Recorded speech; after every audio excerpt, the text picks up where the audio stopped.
Yeah, Vic, I don't know how dull a knife has to be to cut through a human carotid artery. I'm getting really weirded out by these questions, dude. YouTube has a lot of like horror documentary stuff that I want to find out the facts Oy before I vey. try stuff. Anyways, Did you at least guys, wash your hands before you started recording? there's like speckles of red on them. Anyways, shit, we're live. For Hey the live guys, audience. as per usual, welcome back. It is the Nerd Herd. It is the Words with Nerds podcast, and as always, there is me, Sundance, aka DJ. It's me, your boy Slick Vic. And what's up, nerds? It's Space Case, aka Vince. How's it going? All right, boys. It is my week to choose the topic. It went by pretty quick, but for this one, I know we did Overwatch for our last episode, but I was feeling very nostalgic this week. My YouTube algorithms were bringing up nothing but video game soundtracks. So this week will be. I know they were bringing up so many. Yeah, I know. Sorry. What game is that? Oh baby, don't go. Kingdom Hearts, baby. Oh, Kingdom okay. Hearts, man. All right, so this week we will be discussing RPGs, and for those of the uninitiated, RPG stands for role-playing games. It's a video game category that is most familiar with a lot of gamers. It is also, the inspiration for a lot of cosplayers in the cosplay community. Back me up on that, Vic. Am I correct? Oh, dude, yeah. If you go to a Comic-Con or any other, even anime cons, every 20 cosplays is definitely a video game reference. I've cosplayed video games, so has Vince here. So you are very right about that. Yeah, you're right. Okay, so I mean, the way this episode is going to go, guys, is that we've each chosen three of our top RPGs. Now, what makes an RPG, you're thinking? It's basically it's in the name. You play a role of a character in a video game. Most of the time, people will talk to you as such, as if you're that character in the game. There's also a lot of different aspects that'll make an RPG technically. Like Halo is technically an RPG, but in like the vein of RPGs, it's more like you take on this character, you go on this magical journey. Along the way, you'll make some friends that'll be a part of your party, and up to a certain point in video game history, a lot of RPGs kind of had the same formatting. But we'll get into that. Guys, I'm pretty excited about this. Dude, I'm so excited right now. I'm not a big RPG player. I've watched Taylor play countless hours of RPGs. So this is where like most of my knowledge comes from watching her play. But I'm excited to learn about more RPGs. I'll go talk about it later, but I got a couple that I would like to try, and I'm going to talk about those later. But yeah, I'm sure you guys got a couple games that you guys want to talk about. What do you want to open up with? Just a couple. Just a couple. Victor, do you mind if I start this shindig off? No, go, man. Go. So obviously, my first one is going to be one that is quite literally tattooed on my arm. This is the concept art for a level in Kingdom Hearts, which is my first pick for RPGs. A fucking classic, dude. Holy Kingdom Hearts, hell yeah! It's literally a classic. Just because I think it was some earlier episodes I talked about my dad being a huge like avid gamer, and he was kind of the one, along with like my cousins and stuff like that, that introduced me to a lot of video games. He used to play this series, Final Fantasy. Yeah. Which I've is heard in of and it. of itself. Yeah, we might have heard of it. It's legendary amongst the not just the video game, not just the RPG community, but also the video game community as a whole. It's one of the hugest franchises in video gaming history. Kingdom Hearts was inspired by both the combination of Disney characters and Final Fantasy characters. So they took those two and they made a video game. It sounds on paper extremely weird, and I remember the original game came out in 2002, and I remember when that came out, so many people. It was one of those like flagship games, like one of those huge games for the PS2, which was still fairly new At that Mhm. point, I think PS2 had only been out for like a year or so, and it was just very big. I remember the Game Informer issue that came out where it made the cover, and everybody was like, "What the fuck is this?" Like, you play as like some Final Fantasy character, and you have Donald and Goofy in your party. Like, what is this? Yeah. And so many people were just like, "This is gonna fucking flop. It's gonna be terrible." It's one of those bigger games that Square Enix came out with, where it was originally it was just one of those kind of gambles for them because it looks so different from any of the other games that it came out, like role playing game wise. And you play as this character, Sora. Sora is a 14-year-old boy from an island, Destiny Islands, and from there, you have to battle your enemies that are called Heartless. Heartless are out to take hearts from everybody in every universe. You soon find out that your island, your home, is just one world out of many. So you travel that path, and your weapon of choice. And again, weapons are extremely important in RPGs. Most of the time, your main character always has, a type of weapon. Mhm. So a sword or a shield or a gun or something like that. In this case, for Sora, your main character is a keyblade, which is a sword and a key because it opens up hearts and whatnot.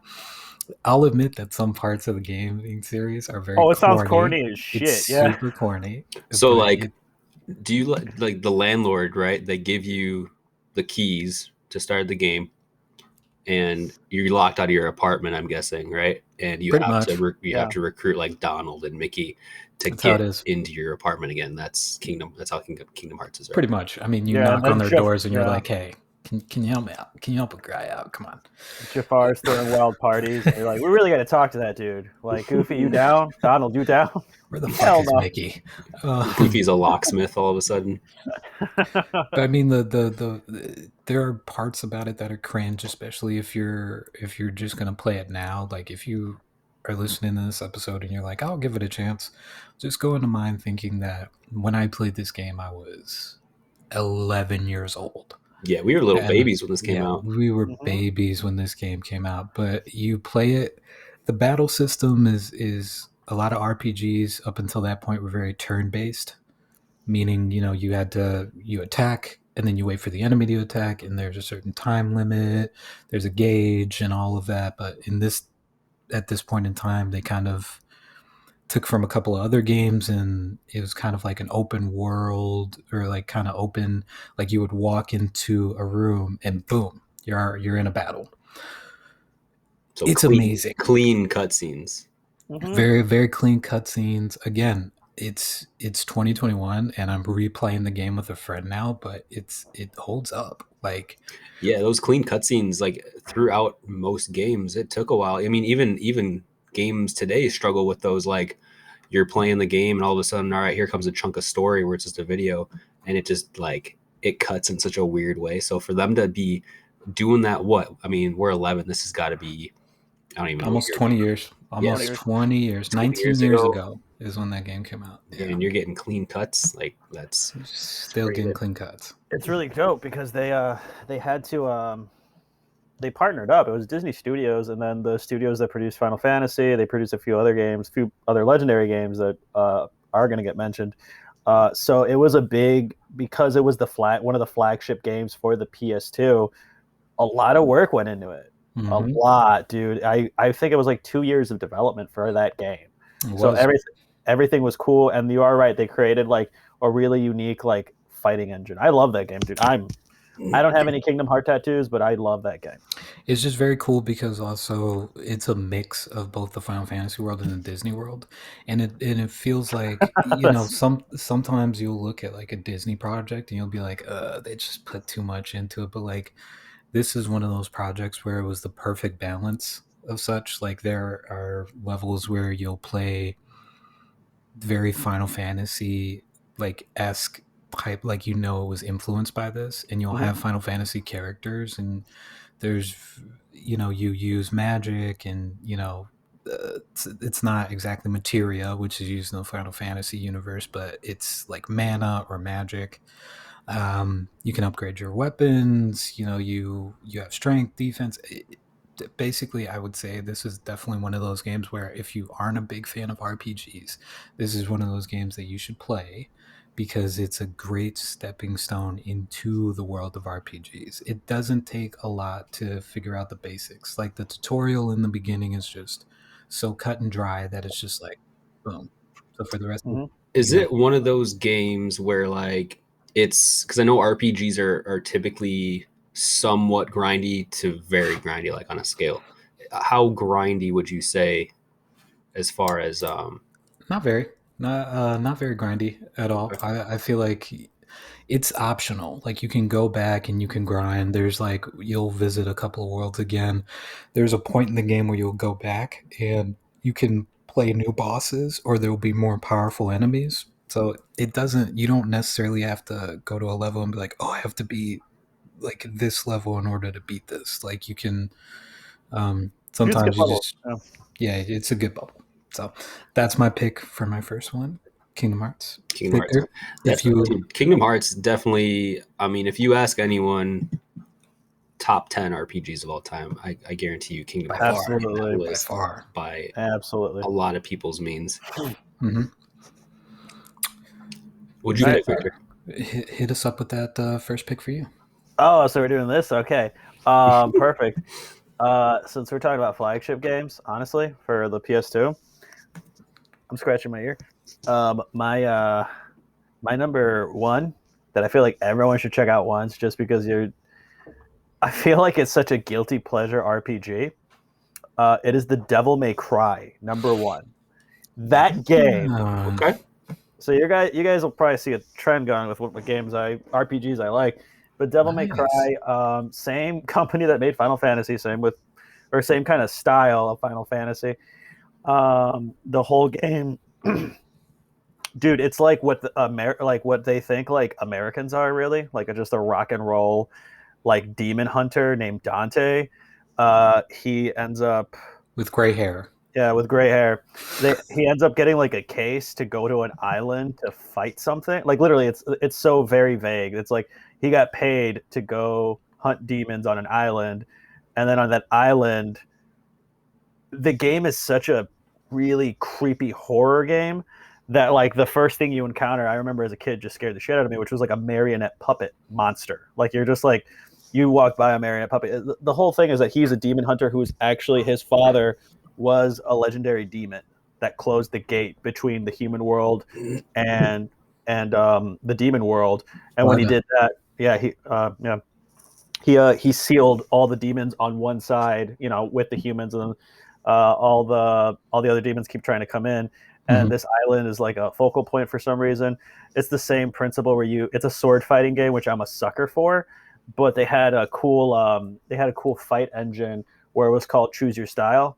Do you remember this, David? Yeah. I do. I So do. so choose your style at a point. It's when you level up. That Dante has guns, so you can pick between what's called gunslinger, swordmaster, brawler, and then God, I'm having flashbacks, dude. yeah, and then the last one I think was called like demon master, where it's like when you kill demons, you get certain weapon upgrades. You could start getting super upgraded with whatever style you picked. I picked gunslinger because I love shooting. And when you pick gunslinger, like all the gun commands get like shot to the max. So like, you know how in normal games like you would be shooting going in one direction, like you'd be shooting Yeah. doing that. You Yep. would do like the gangster jumping sideways shooting, and then he could jump off walls, spin above you, and drive bullets into you. And then with a shotgun, like the upgraded move is that he uses it like a nunchuck, so it like attacks around you. What the heck? I That's so think cool. because I've always fallen in love with like any horror games. When that game came out, the cinematography itself, it still holds up really well to this day. That's why the series has gone on for, I think it's about Devil May Cry 5, Devil May Cry 6. Hmm. Uh, the game itself, the story is so good. They remastered it, and it's Holds one up. of it holds up. Like Vince, anyone who's listening, Yes. play that game if you want to just like play something that's on the verge of just a stupid action movie. It's like That's how you're it's pitching to play the game is, hey, if you're looking for something stupid, It's like it's like you're the main character in a stupid action movie, and you just keep playing, and you're just like, well, Honestly, dude, if I was the main character in like Fast and Furious, I'm in. Well, it's that's what it is. very yeah, it's pretty hack and slash. Like Mhm. Okay. it kind of threaded that line really good of like hack and slash horror and RPG. Yeah. Which the reason why is because, and I remember this vividly, when my dad bought Code Veronica X Resident Evil, Yes, it came dude. with the demo of Devil May Cry. So you could only play like up until a certain amount in the game.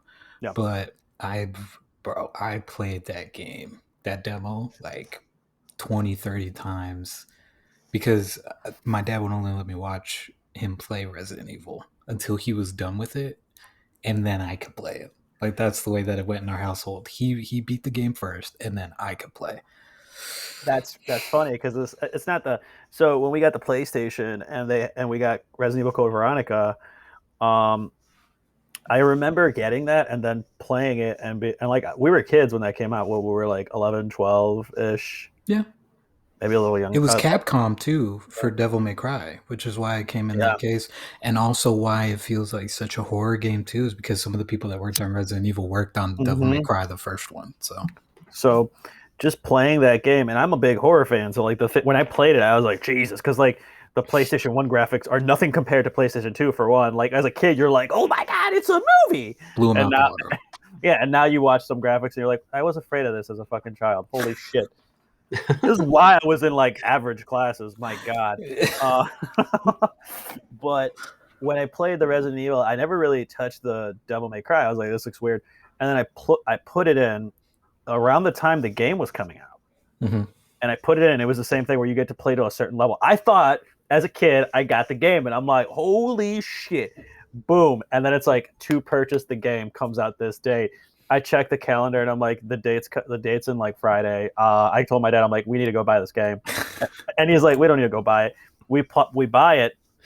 He gets into it, dude, which was like what that's why it's also one of those things that like it's just holds near and dear to me.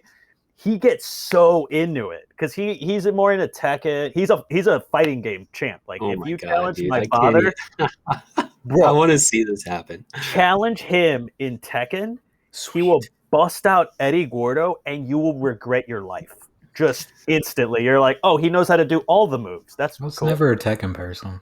It's I was always a Mortal Kombat dude or Soul Calibur person. Dude, I am trash at any type of fighting game. My little sister, when she turned like 10, she got Mortal Kombat X. And I was like, nice. yo, let's play. Let me kick your ass. And she destroyed me. Like, Let me. Way to age us. I was gonna yeah, say it's just like serious. let me kick your ass, and she's like, let me show you what the fuck's up. It's like, what'd you say? It's always the little ones. It's always the little ones that you gotta She's a watch out black for. belt. She's 16 now. She's a black belt. And like, who would have thought, man?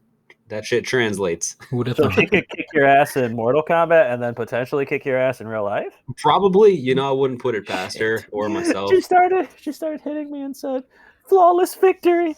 Speaking of flawless victory, Oh wait, I gotta. Speaking of that for a second, I just want to finish up this last bit before transitioning here. So we played the game, and I actually my dad fell in love with that one too, which is really cool because we got to play it together. I love when I get that opportunity with my father. So it was really funny though, because same. at a certain point, he could play it on normal mode. What ended up happening for me, because I was such an avid gamer with that, and like I started picking up real quickly, I played it on hardcore. Mm. Like they set it up like that, where it's like easy, normal, hardcore, and then insane. So I played it on hardcore, and I was like, I'm better than my dad. And then one day I noticed, like, I didn't really look at my save cartridges because I kind of like the old PlayStation ones. You could kind of look at them, and I went and I'm like, who the fuck saved this on insane? And my dad's like, that's my game, and I just see play, and I'm just like, what the shit? So my dad's still showing me up as a child. I was like, oh, I love it. So that game. If you want to play a stupid like Vin Diesel-esque movie of a game, it's just guilty ass pleasure. Play I would say Devil May Cry and then Devil May Cry 3. Those are the best games to me. I heard the latest one is good. I just haven't had an opportunity to check it out. It's really good. Yeah. Very good. But besides my dumbass rambling on a game. Vince, what's your pick here, champ? Yeah, what's up? Yeah, boys. So like I said, I'm not a big RPG fan, or not a big. No. I'm a big RPG fan, but I just haven't really like dove into the world and played. I've played a couple.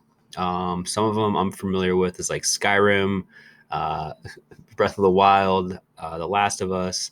Um, I asked Victor earlier in the week. I was like, "Yo, bro, I'm having trouble like finding ones I've played." I was like, "Does Minecraft count?" So I guess it is, but like it's such a dumbed down RPG because technically you are role playing, right? You're like crafting and shit. Yeah, there's certain aspects Weak, yeah. So to my it. my Yeah. experience is weak. It's all kind of like viewership based rather than playing. Hmm. So what I did was I found two games in the RPG realm that I think I would like. I've been watching like mad reviews and like spoiler free stuff, so I don't Hmm. get the game spoiled. But I picked two, and one of them is the newer Fire Emblem Three Houses. So this game, it was released in 2019. Um, it got a 9.5 out of 10 from IGN, which is just absolutely nuts. So it's a turn-based strategy game, and what it is for all you Harry Potter fans out there like me, basically this is like Harry Potter meets Dynasty Warriors. If you guys ever played Dynasty Warriors back in the day, Yeah, I did. Yes, I did, you're sir. you're a professor or you become a professor and you get to pick one of three houses and they all specialize in their own kind of like battle styles. You kind of go through like your day-to-day classes, teaching students, bonding with them, getting relationships, and ultimately recruiting them on your team. You can recruit from other houses. Once you get them recruited, now you get to like hop in and learn their stories and kind of grow connected to them, which is something that I really like just in general. Like I love a good TV show or game where you get super connected to the characters, right? Where like now they're fighting and you've got something on the line. If they die, I'm going to cry kind of thing. Yeah.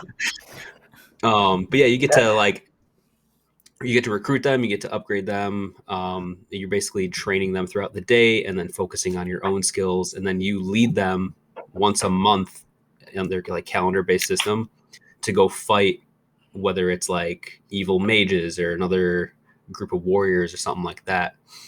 I don't know. I thought that was really cool. There's the three houses, so you can the replayability is something that I look for in It's huge. That's always a RPGs. huge thing. Yeah, with video games, it's always a huge thing. Replay value. Yeah, It's it huge. Oh looks yeah. it looks dope. I'm just in general. I've always been kind of pulled towards Fire Emblem. I've really never played any other games, Hmm. but I do play Super Smash. And when I play Super Smash, I main Ike, I main Lucina. Like those are those are Fire Emblem characters, right? I'm pretty sure. Um, I'll be Ike is, honest. yep. I'll be honest. I've not played any of those games. yeah, I Ike don't know. is, I'm yes. I'm like 99% sure that those are Fire Emblem characters. So just this in general, like Fire Emblem's always kind of pulled me in. This game looks pretty sick, especially with like I don't know, it's literally Harry Potter, but you're gonna be warriors, and like Dumbledore would be this like archbishop, you know, in Hmm. this like militarized church instead of a wizard academy. It looks sick. It kind of has Attack on Titan feel to it as well. Like you're you're going through recruiting, getting the students, I've never learning seen them one Attack by on one. Titan. You've never seen Attack on Titan? Oh Never man, seen it. Dude, wait. What? What did you boy. say? Bro, you. All right, I will say this. Um, all my friends watched it. Like they started boasting about the show to the point where I stopped watching it again. I like watched all of it, and I read the manga, so I'm collecting them, so I'm well aware of what the fuck's going on. But regardless of all the hype, watch it. Vince, continue. Dude, yeah, I mean, I'll dabble in that side tangent as well. Attack on Titan is probably like one of the best animes out there. Hmm. If you like anime and you're not watching Attack on Titan, you're doing something wrong. Um, David. I think it's just one of those things where like people overhype it or people talk about it so much that I feel like it's overhyped, but I know it's not overhyped because so many people who like anime have told me it's not overhyped. So I yeah, I think I don't just think need it's to take a overhyped. no, I think I just need to Um, take a day it and watch it. it Watch takes a minute to Scorpio. get into. I will say that. Like at first, you're like, why are these giant naked people eating other small people? What's going on here? But then you learn what's going on, and you're like, oh fuck! All right, I'm in. God damn it, Vince. I'm just That was such a such a purist, man. Like that, I'm so old school with my stuff. Like sometimes it just takes me a little while to like get out of my rut or like get out of my hole with stuff. Because I just like when I experience something, I immortalize it in that time that I experienced it. So it takes me a little while to like I'm a fan of all the older stuff. Digimon, Sailor Moon, Cowboy Bebop. You're Like the definitely golden age yeah, of that stuff. you're Go ahead. definitely the most nostalgic out of the three of yeah. us, I am. which is totally okay. I mean, every friend group, every nerdy podcast needs one of them You to got to kind of open like up to the new stuff. I know. I you got know. to understand the old stuff to appreciate the new stuff. And I'm Yeah. glad that we get to dive in on the older stuff. Fire Emblem has been around since like probably I think it's been around since the 90s, if not like real early 2000s. Um, so even this, like this is a little bit of nostalgia. This I've heard that the first couple Fire Emblem games were really bad, and it took a minute for them to kind of get going. But this game seems to be, as far as I can see, it seems to be kind of redeveloped and steered in a different direction than the other Fire Emblem games, where just the way you play is very different as opposed to the other ones. Hmm.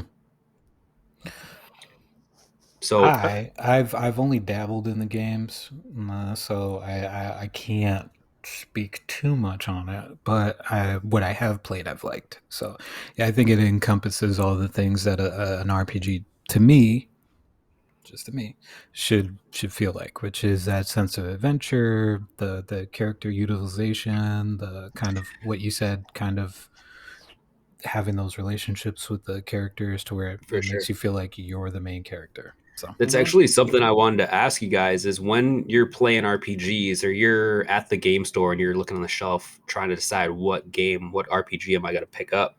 What kind of stuff is appealing to you guys? Like there's all sorts of things as far as, open world, how much freedom do you good have? That's question. something that's really big to me. Like I want to dive 7 foot tall in goth like Skyrim and I want to go fuck around if I want to fuck around, but then I want to go to the woman. story. Seven There's foot side tall goth quests, woman, bro. crafting, like David, you were saying NPC relationships. Like, what kind of stuff are you guys like?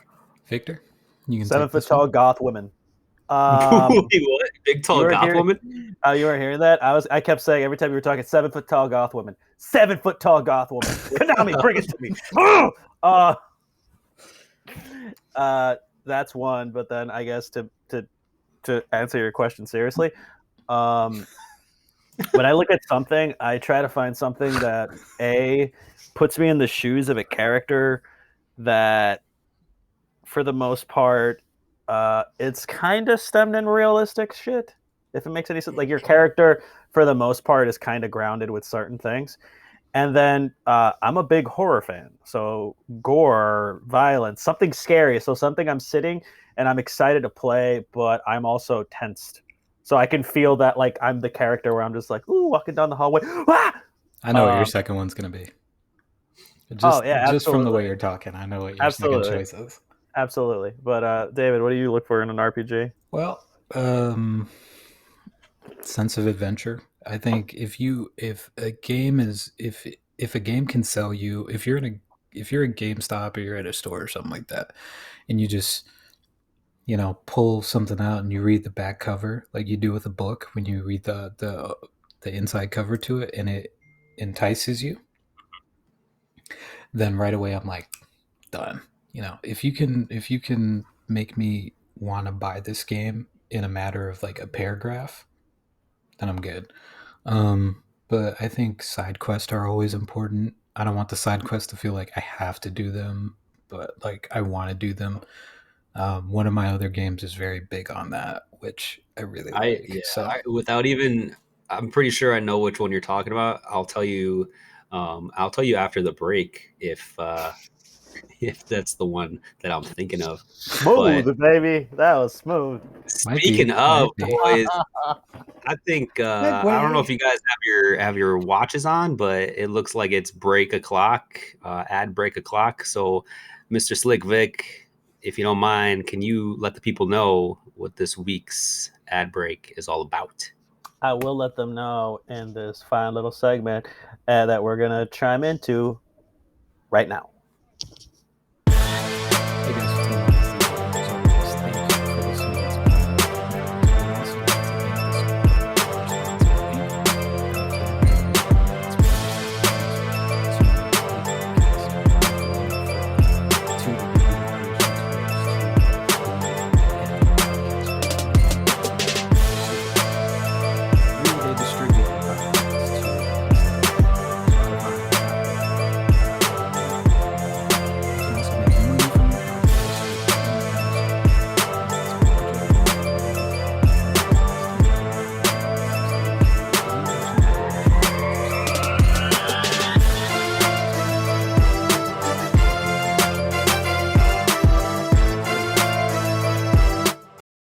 Oh yeah, back to your regular. Oh yeah, do the podcast. Remember that? Yeah, let's go with that. We forgot about that. Okay, so God, I don't- welcome back, guys.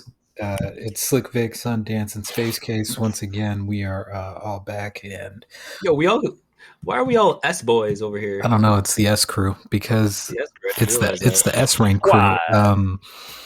Anyways, good thing no one has a lisp. That would suck. I mean, if you have a lisp, that's totally cool. But like, I'm just thinking you might have a hard time pronouncing our names. I don't know. There's no way. Truly's owner is going to call you, and he's going to be like, "What's wrong with the lisp?" And we're going to be like, "Oh!" He's gonna be like, yes, what the shit's wrong with you? Yes, I run the company. What's wrong with you? Oh my god. Anyone that had a lisp that listens to us is unsubscribing right now. They're like, fuck these guys making fun of lisps. Fuck you. Why don't you fuck yourself? Seriously, I don't know. I mean, I'm playing right now, but I think lisps are very sexy. Okay. Anyways. Dude, I gotta say some weird shit once the podcast. It wouldn't be normal. Yeah, no, it would not, my friend. Like, anyways, what are we talking about? We're talking about RPGs, we're talking about role playing. Mm-hmm. In video games, not the together, please. Yeah, not the bed. I'm surprised we went this long without cracking that joke. Yeah, cracking that joke. Good job, guys. Role playing sponsor us. But David, what's your thing? What's your second choice? My second choice is going to be a maybe but a goodie. It's actually not a well-known game. It's called Brave Fencer Musashi. Brave Fencer Musashi is not. It's kind of a relic of the RPG time. It was originally. It came out in 1998 it was like kind of one of those last PlayStation games. Traditional RPG aspects of it, you play as a character that is taken from his time and he's brought back as trying to save the world from some evil kingdom or from some evil person that's trying to take over a kingdom, and he has to save a princess. Literally, that's the game. Fun fact, though, the character who voices Musashi for the English dub, I should say, is the same person who voices Izzy from Digimon. Oh, so I thought that was fun because at the same time that was happening, I was like, I don't know what Victor's doing over there, but at the same time that came out, Digimon was on the air, everything was going cool, and it was fun. One of the artists that did the concept art and the art for the game was Tetsuya Nomura, who is famous for working on the Final Fantasy series and Kingdom Hearts eventually. So I see a pattern. yeah. So the story follows Musashi. He's a young swordsman. He's summoned from a parallel world. He has to defend the kingdom. He searches for 5 scrolls because, of course, it's 5. It's either 5 or They 3. said squirrels. He definitely said squirrels, right? I definitely said squirrels. Yes. Squirrels. Okay, searches Yes. for Yes. 5 squirrels. Yes. 5 squirrels. Isn't he like reincarnated from a fencer, right? Like a professional fencer, right? He is like a famous legendary swordsman in the world that he's transferred to, but he's not that version of himself. He's kind of the younger version of himself. So when he comes through, he's that younger version, and he's just like, "Oh, what's going on?" Da, da, da, da, da. I think I liked it so much. This is one of the soundtracks that came up on YouTube because algorithms are wonderful. Uh, the guy who did the score for it, he worked on a lot of Final Fantasy compositions. So it felt like I was playing a Final Fantasy game. It also had one of these cool things in the game where it was like night and day. So, Ooh, when yeah. you're a kid, it's 1998, and you have a game on the PS1 where you play, and it's literally like your character. You can put the character of Musashi to sleep, and around you, it'll just start turning from day to night. There's a clock. It's pretty cool, and It's weird, man. Like something so simple like that, a day-night cycle, to me, that just makes me even more immersed in the game. Like I remember when Pokemon started doing day-night cycles, or even like Grand Theft Auto, and especially like newer games. Like I know a lot of games do it, but one I can recall is fuck, I can't recall apparently. Animal Crossing. There we go. It syncs up with real time, and I know you're a fucking villager and you have animals to take care of, but like just like it being night out in real life in your game syncing up with that, or just the holidays or something like that, the whole day night cycle thing. Mhm. Just a big fan of day Well, night cycles. I'm going on a fucking tangent about day night cycles right now. What the fuck? well, I mean, one of my other favorite RPG games, my third choice, has that same aspect, but we'll get to that later. But yes, it's just one of those forgotten ones that just because there were so many RPGs coming out at the time, nobody really paid attention to it. But it had a cool story. The battle system was very cool. It wasn't turn based. You could just hack and slash your way through the characters, and there were puzzle systems in it. It was just fun. It was very fun. I think at that time there was a very kind of golden age era of video games that were coming out, and like they were kind of dying down because they were making way for the PS2. So it was kind of just one of those forgotten games, but it always holds a place in my heart. So, Victor, would you like to tell us your number 2 pick? I'm just getting over the fact that this game sounds cool, and I never fucking played it. Holy shit! I'll send it to you. Please do. It's actually pretty cool. I'm Yeah, waiting for it's them. definitely Yeah. it's an old school game. Like the graphics aren't really the best in today's terms, but I feel the game's pretty cool. 3D That was- environments. Oh, yeah. dude, playthrough. I still play Spyro and shit, so it doesn't really Spyro and Crash yeah. Bandicoot. Like, I don't really, as long as the game's cool, like I'm down for it. Speaking of cool, For sure. speaking of cool games, cheers, boys. Oh,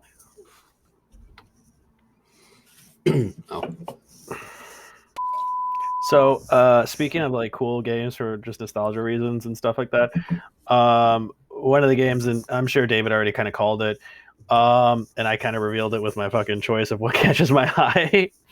Big old goth women. Is please see the video to understand what motions we were just doing, all of us. One of my favorite game series in general, RPGs, was got kicked off, and now this Now- week Victor gets kicked off. I'm Now- fully expecting after we come back from the ad next week to be kicked off of the Entirely. Yeah. So Squadcast is pissed off. No, the president of Truly's is pissed off. He's like, they're making fun of my lisp, and he's just like clicking us off constantly. But I was about to hire Liam Neeson to come find you. where is this dude? I will find you. Go ahead. but one, I'm sorry if you hear rustling. Two, um, my second game, David was able to kind of figure it out for the most part because I love the big old zombie vampire women. The second game I'll recommend for everyone to play is Resident Evil. Resident Evil 2, actually, in particular, specific. Resident Evil, the original one, is a classic. Like, dude, that's a classic with hours of gameplay. And it's still, I think it's terrifying if you just kind of immerse yourself in the game. You know Oh, what I yeah. mean? Oh Because yeah. the whole principle of every Resident Evil game is like you're just a dude who just doesn't know what the fuck's going on, and then you end up in Shit's Creek without no paddle and like a gun with 5 bullets. Pretty much. Which is why I love that shit. I'm just like, oh, dude, this sucks. Like, if this were to happen, this would be what my luck would be. Like, this would be anyone's luck, where it's just like, oh, zombies are attacking. I have a gun I don't really know how to use with maybe a clip of ammo. Shit. Honestly, Yeah, the that sounds first like so one. much fun. Yeah. Yeah, Yeah. it sounds so much worse than it sounds, but like the first one was like you could choose between two characters to start off with, and it was either Chris or Jill, and Jill, I believe, had the gun, but Yeah. Chris had the knife, and he had to find like you eventually had to find a gun or something like that. So Why would you want a knife? I will tell. Can I say it? yes, Because in the original Resident Evil, the gun had a finite amount of bullets, and then after that, you just can't attack. The knife is unlimited. Gotcha. So you can't find any other ammo for this particular gun that you get in the start? You get more ammo. It's You just get like more. in Resident Evil, the whole thing to kind of help build suspense, and the creators even admitted to it. They don't put the amount of ammo that you would need to put down a zombie. Like to Interesting. put down every zombie. Like all the ammo in the game, it's so finite and kind of scattered around to create the whole. In the first one, it's scattered around to make it feel like you can only find it in specific locations where it's like you find other soldiers and shit. I So it's would like kind of yeah. I would like to raise my hand on this one. On the second one, actually, in the manga, they tell you that Chief Irons, who's head of the RPD, Raccoon Police Department, he actually knowingly gives an order to all of the officers there to move the equipment and ammo around the precinct. So it makes it harder for them when they get hit by the zombies. Like he knowingly knew about it from Umbrella, who is the evil, shady corporation that is the main antagonist for almost all of the games. Right? Yes, yep. he did. So they do it on purpose and then integrate it into the storyline. I feel like that's such a brilliant so plan. that's why whenever you go around and like you pick up a random box of bullets, it's like, oh yeah, that makes sense. Yeah, but they never explain it in the games. It's just like you have to figure it out. I got someone to follow you up with. What's the gun owner, the store gun owner's name? Kendo. Ralph.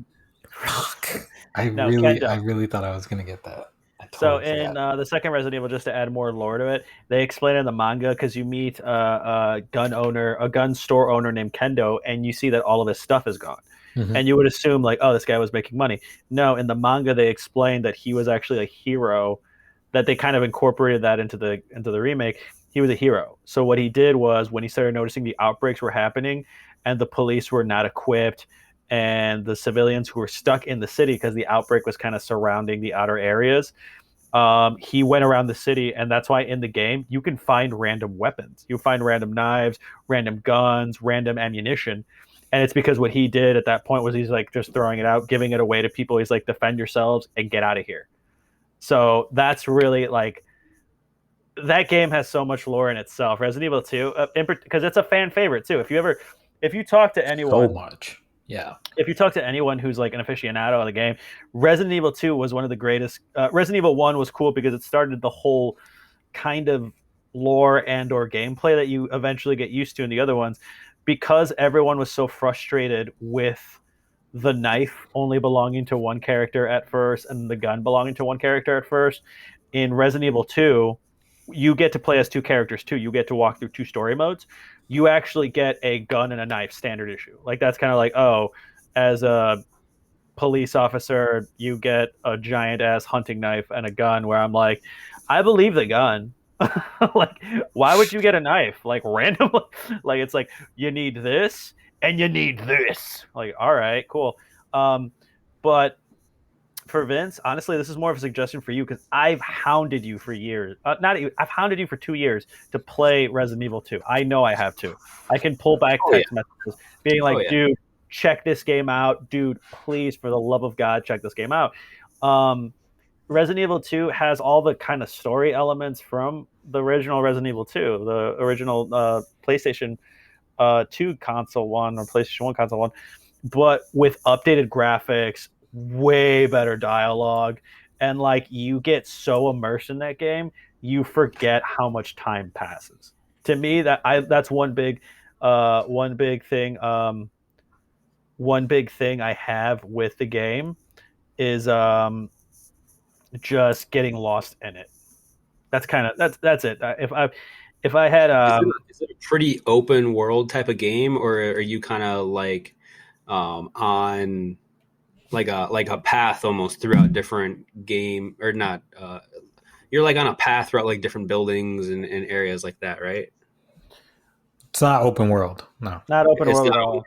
No, but it's open enough. you can explore the areas. It's not open world, but it's open enough. So it's a sandbox type of deal. Like it's very you have restricted areas. Like you're bound to this one level while you're there.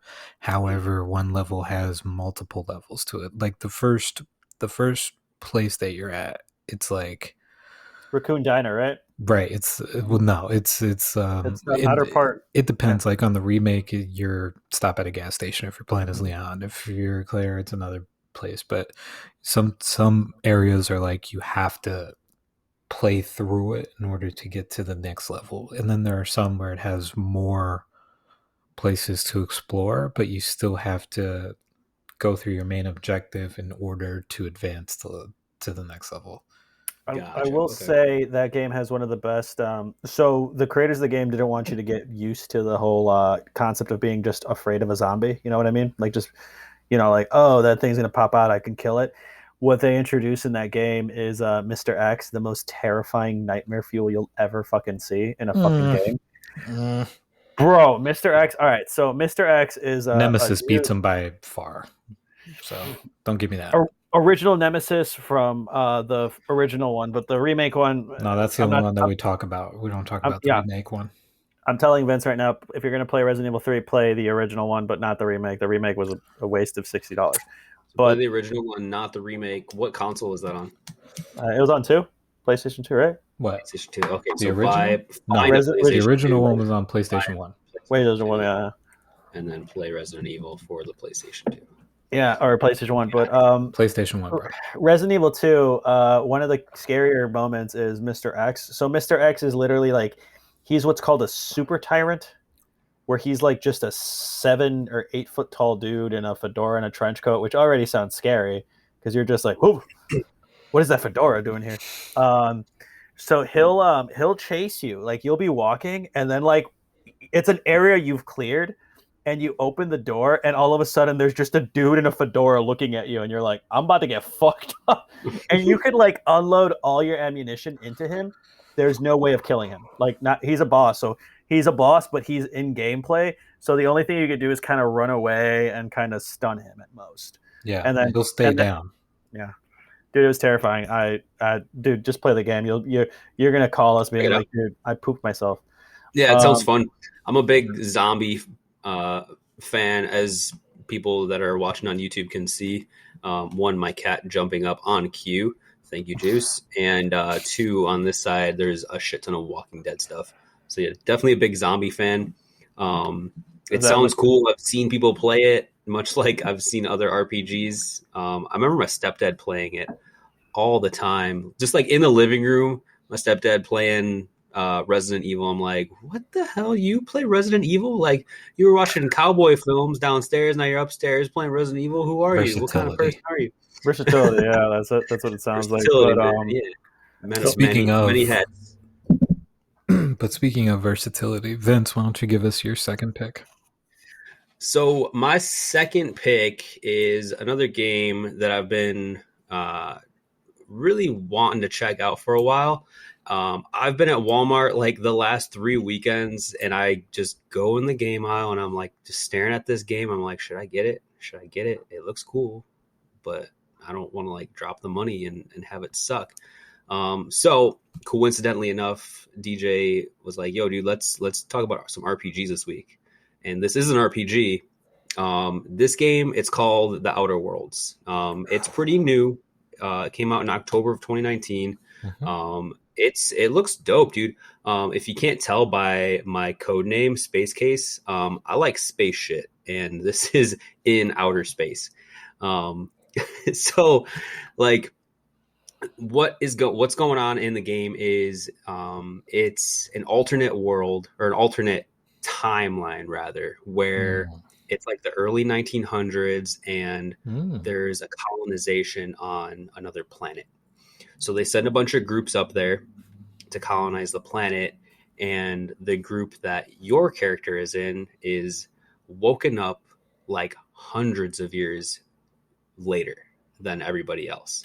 So they get woken up by this like mad Frankenstein looking motherfucker, and they're like, what's going on? And they go outside, and the colony is like a thriving community. It's like it's popping. There's bars, there's strip clubs. No, I'm just kidding. It's popping. Like there's all sorts of stuff going on. They're completely out of the loop now in something where they thought they were going to have a full hand in. Now they're the outsiders. Maybe pun intended. I don't know. Maybe they did it on purpose. But basically, you find out that this colony is kind of corrupt.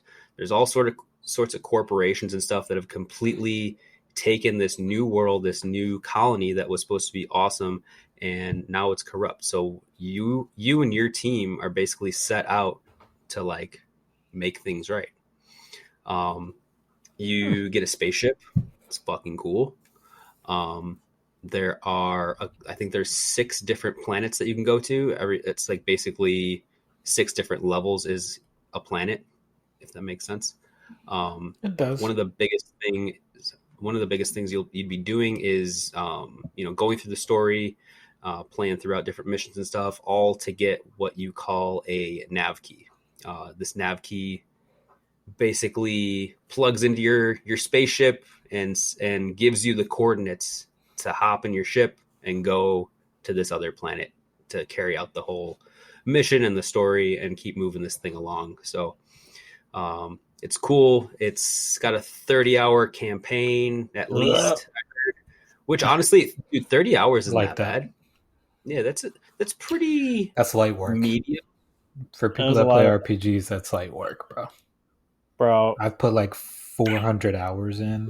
Yeah, I've heard people putting in like 120.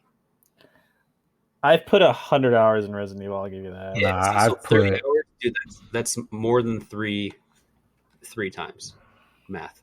You can customize your characters and attributes and all sorts of typical RPG stuff. But yeah, man, this game looks sick. I'm definitely I'm sold on it now. This weekend when I go back to Walmart again, I'm probably going to scoop this up and start playing it because it looks cool. I just want to say real quick, Vince, you're big on space stuff, you would absolutely love No Man's Sky. Dude, oh yeah, another game I've definitely. No when it came out, it was supposed there was to be a lot like of work to do for it. Yeah, game, but they kind of released it too soon, right? Cyberpunk, kind of like that. But I know that they came back and kind of redeveloped it, and didn't they like re-release it or kind of do like a DLC? No, they've just done. Yeah, they've done a lot of patches on it. So they've done many patches, and now honestly, I can honestly say it's one of the better games that I've played. I wouldn't put it in my top 10, but like it's very good. Yeah, top 10. Okay. No, I wouldn't put it in my top 10. Like I was saying earlier, I'm big on like open world stuff. So obviously this game, The Outer Worlds and No Man's Sky, like it's endless. Like you can go just explore. Like sometimes I just want to hop on, and fuck around and and walk around and explore and look at the scenery and find cool little areas. I don't know, just kind of immerse myself once again. But I Speaking can't wait of, to get, yeah. yeah, that is a great segue, an Mhm. inadvertent segue to my third and final choice, which is going to be uh, Legend of Zelda: Breath of the Wild. It is near and far one of the best games that I've ever played. And what's funny is it's on the Switch, which I never thought in a million years. And my cousin Joey, shouts out to him for putting me on so many video games. But I remember when it came out, my cousin called me and he was like, "Bro, go to IGN.com." I was like, "Why? What's going on?" He was like, "Breath of the Wild. Look at the review, bro. They give it a perfect 10. IGN never they fucking did, does this, bro." And I read it, and it was just, and I hadn't had a Switch up until this point, and then we talked on the phone for like an hour about it, and he was like, "I can't give anything away, bro. It's fucking amazing, bro. It's awesome." So I was like, dude, I remember the hype on this too when it first came out because the Switch had just come out. It was in like the opening year or something that the Switch was on Yeah. it was one of those was flagship coming out. Switch games. Yeah. And yeah, this was definitely flagship. This was like one of those games for the Switch that everyone was like, "Damn, dude, I need a Switch now. Like, I should really go scoop one up because I hear Breath of the Wild got a perfect 10 by all these like IGN and all sorts of different uh, like gaming companies and magazines." Um, it, dude, this I've played Breath of the Wild. This is one of the few that I can actually relate to. Mm-hmm. It is such a sick game. The Mm-hmm. way that they remastered it from the original, it's almost like to a T perfect, like how everything plays out. And I don't know, it's just a beautiful game. It's super fun, beautiful game. It took a lot of aspects from a lot of, because there are so many different Legend of Zelda games. From the original, there's some of my Majora's Mask, Ocarina of Time.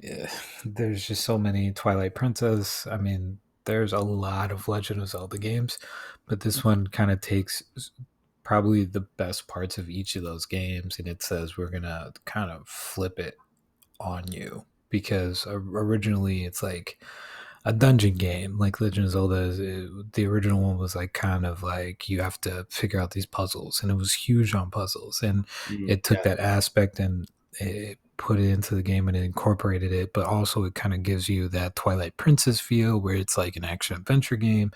um, but I think what really turned it around was like the open world aspect of it. You can literally go so many different places. That's why I said Don't you camp out in the game you too? can Like you camp can out in the set up camp for game. the night.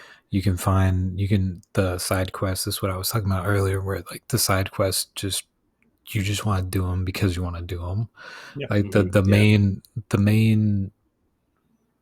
main quest in the game is to stop Ganon, Calamity Ganon, who has virtually made your world an apocalypse world.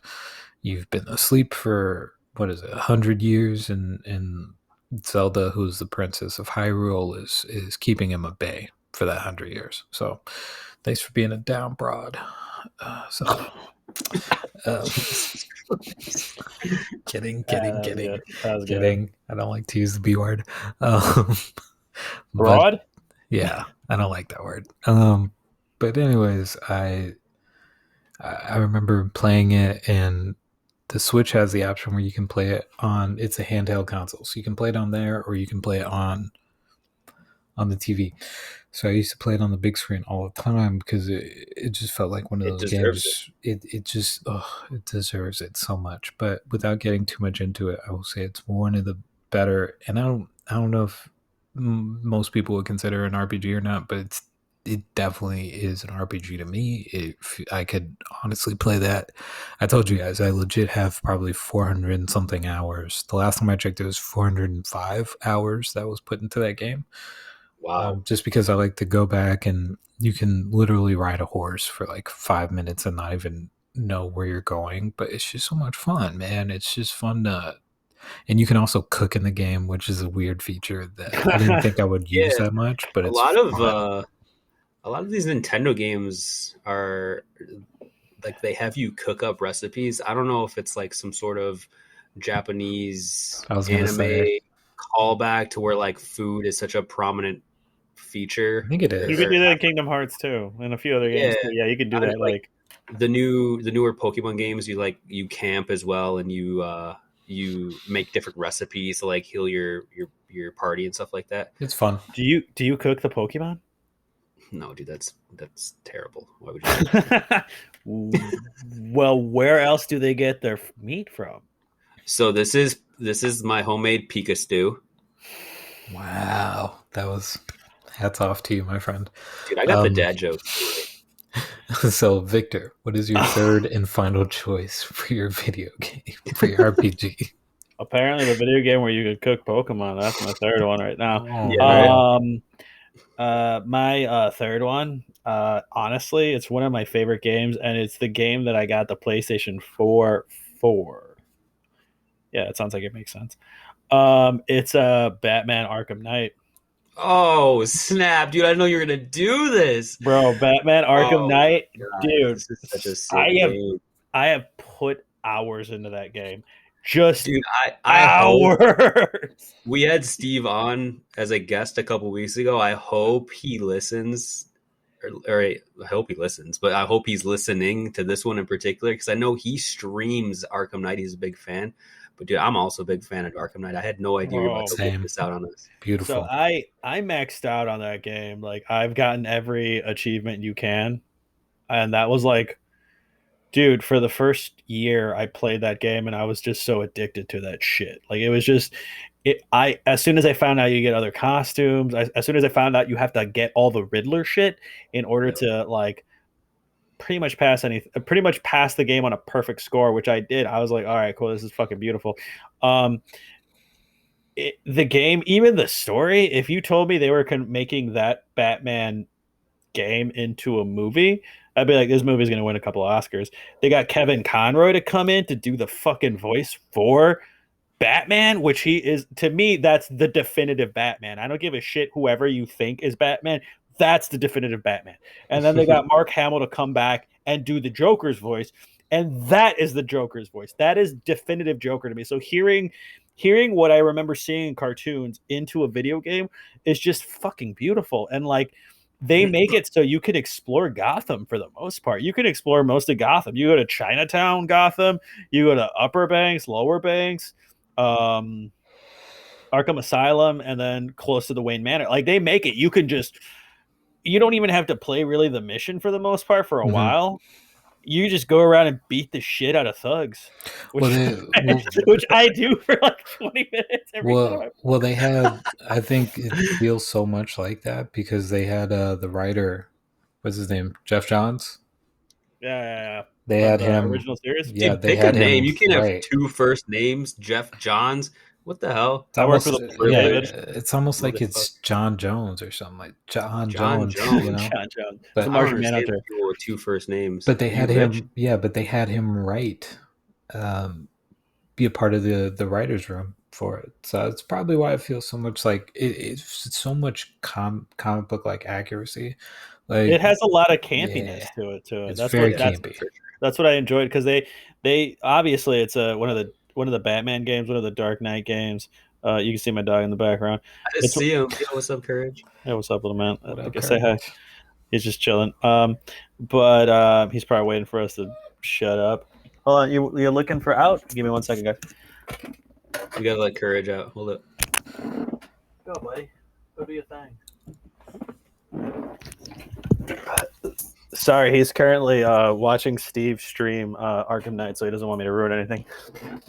Makes sense. What the hell? He's just like, "Yo, open the door." I'm like watching him play. I don't need to hear what I you're don't want say. any spoilers. Yeah, but Dude, Arkham Knight though is probably the best Batman game that you can buy. it won like 7 awards. It had like a perfect It rating. won like One of the 40 awards. It's been out for a while too, right? Like it came out 2015. in like bro. 2015. Even Yeah, the game. All right, so you're watching Steve play it, obviously on a stream. Like the graphics of it are Borderline are I've just a played this movie. as well.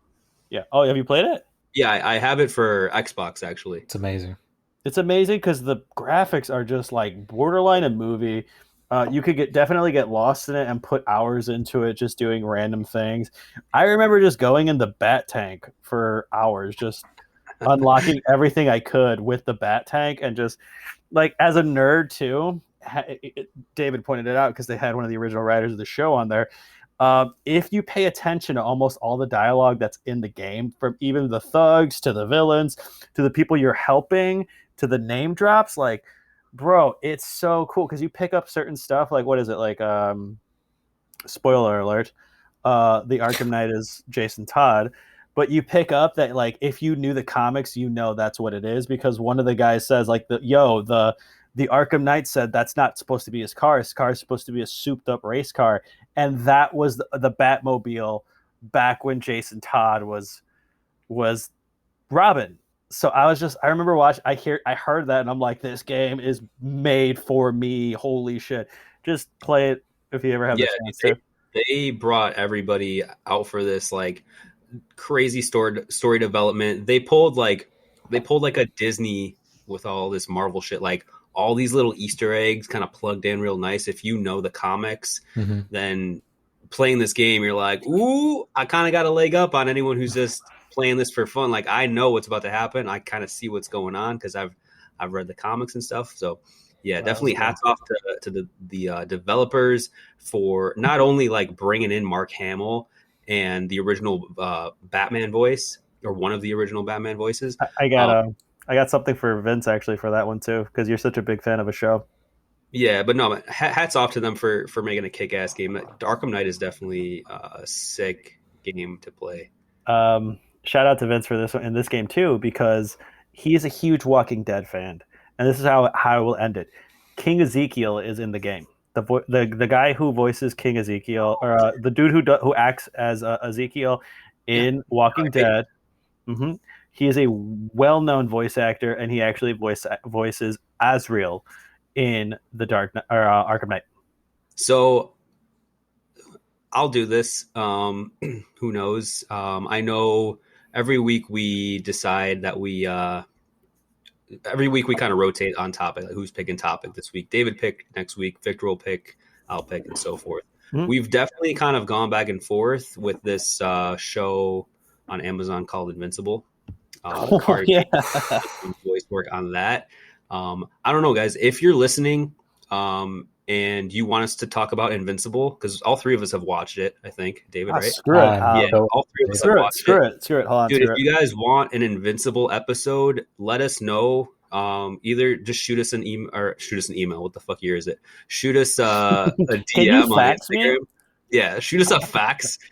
Beeper. Shoot us an email, or fuck, man, shoot us a DM on Instagram, and let us know, because we want to put stuff out that you guys are interested in as well as us. And I feel like Invincible is a cool show. If you guys aren't watching it, check it out. So let us good. know if you want to discuss it, and we will definitely do that for you.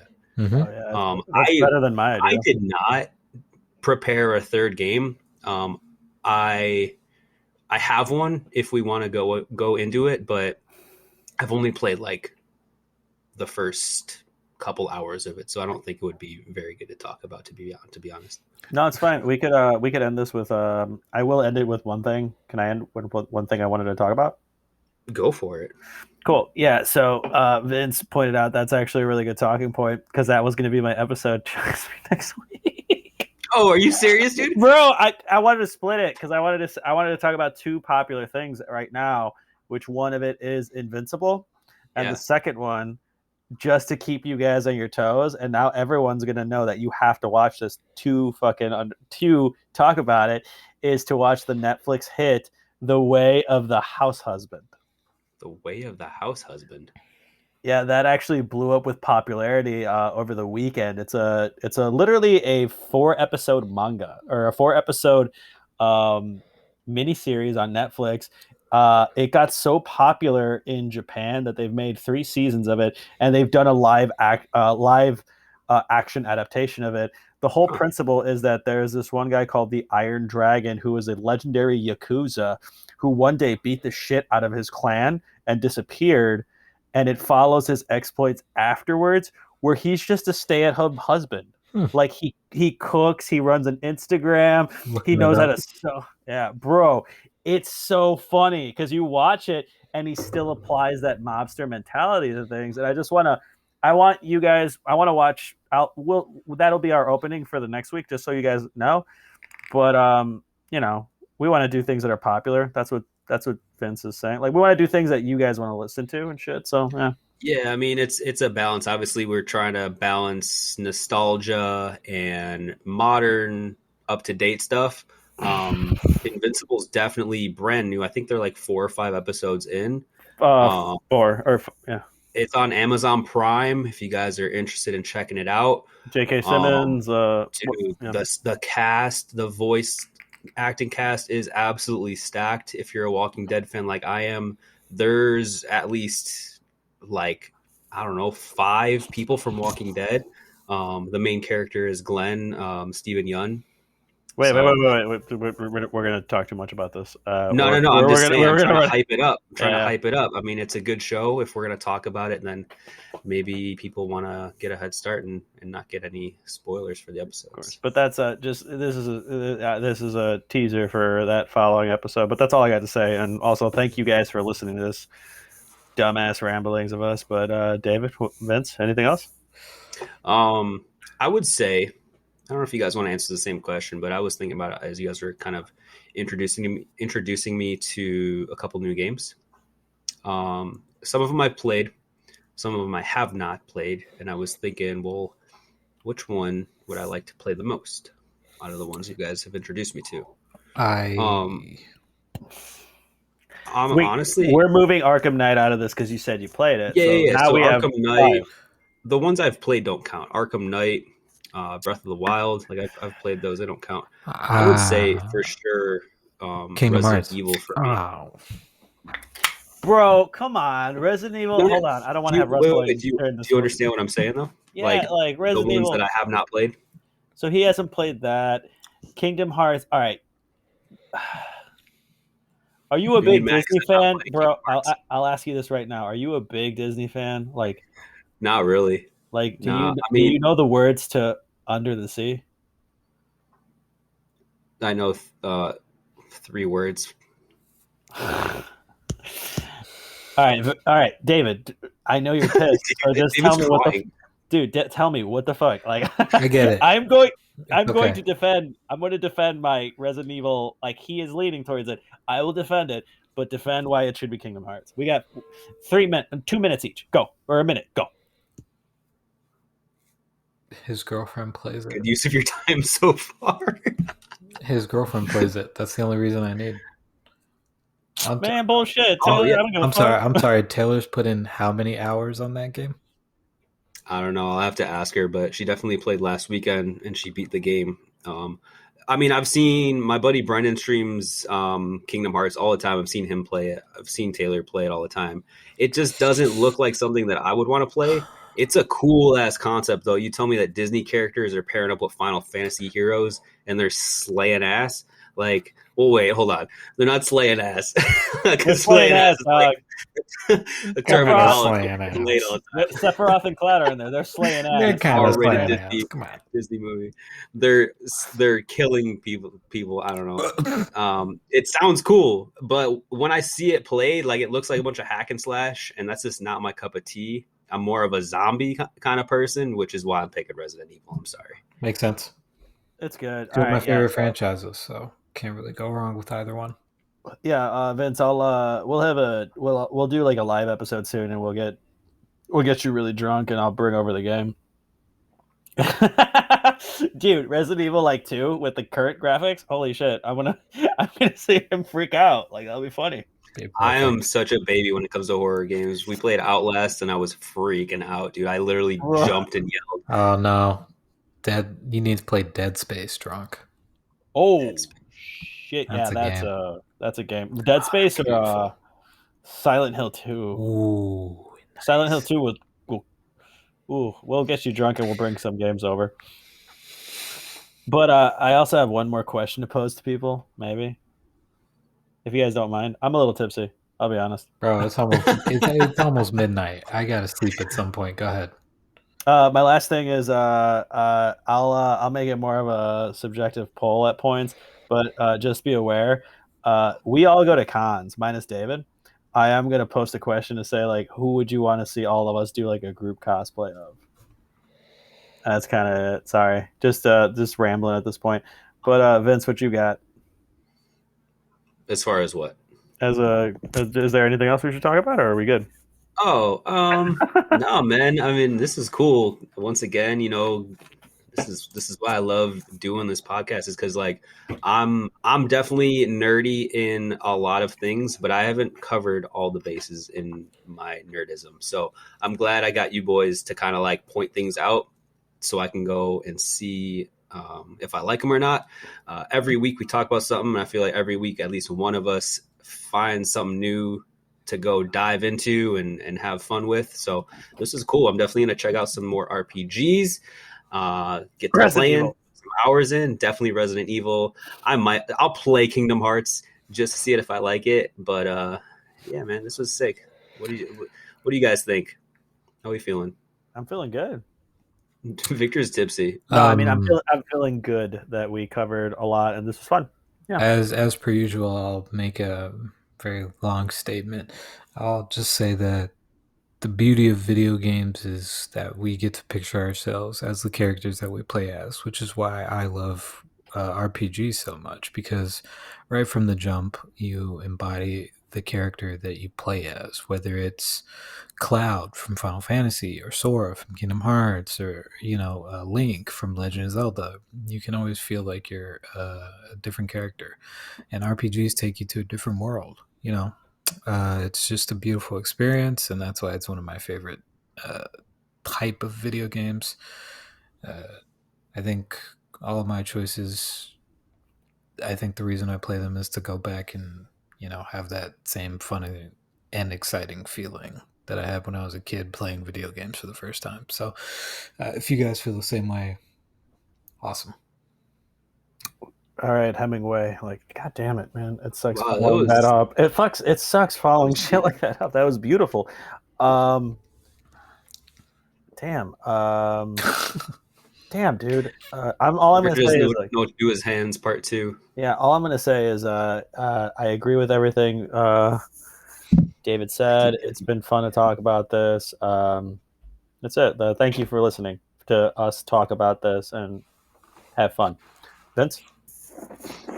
Yeah, once again, this is great. Shout Right? out to all It's so hard to people follow up. sticking. Shout out to all the people sticking by with all the technical difficulties. It's gonna happen, guys. Honestly, we're noobs. We're like 20 episodes deep, but we are getting there. Every episode, we want to make nice and pretty and make sound as good as we can for you guys. So we appreciate you guys sticking by with all the technical difficulties. We'll try to make them funny when they happen because it is kind of funny. It's gonna, but yeah, we appreciate you. I appreciate you guys, Mr. DJ and Slick Vic. But yeah, man, David, why don't you take us out of this one? Uh, Am I the only one feeling it, or what's up, dog? It's always What's up? no, I got it. It's always wonderful. In life, sometimes we have to do things like our jobs or stuff like that, where we just do it because we have to. But this podcast is something that we choose to do, and there's a beauty in that, and there's passion in it. So, as always, I would like to thank my two wonderful co-hosts who keep me in line, but also make me remember why I love being a nerd. And to you guys who listen and hopefully soon watch, it's always fun to hopefully bring something new to somebody's life, which is the whole point of some of these episodes, which is to bring in some of those things that soon have been forgotten in the golden age of whether it be comic books or video games or movies. etc. So thank you guys for always listening. As always, I am Sundance Kid himself, DJ. I got nothing as beautiful as that. This is Victor. Thank you for joining us. And this is Space Case, aka Vince. We appreciate you guys listening. Take care, and we will see you next time. See you next time, peace. Space Cowboys.